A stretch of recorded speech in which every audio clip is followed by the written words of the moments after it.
How to authorize payment on Tesco Bank app. Follow the instructions. Open the Tesco Bank app on your mobile and securely log in using your username, password, or fingerprint. Go to the Notifications or Pending Requests section to see if there's a payment awaiting authorization. Select the payment request shown and carefully review the merchant name, amount, and transaction details. Confirm that the payment details are correct and match your purchase before proceeding to authorize. Tap on the Authorize or Approve button shown at the bottom of the payment authorization screen.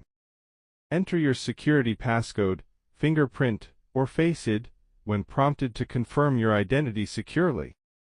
Wait for the app to verify your authorization. This may take a few seconds depending on your connection. Once authorized, you'll see a confirmation message, and the merchant will process your payment instantly. Thank you for watching.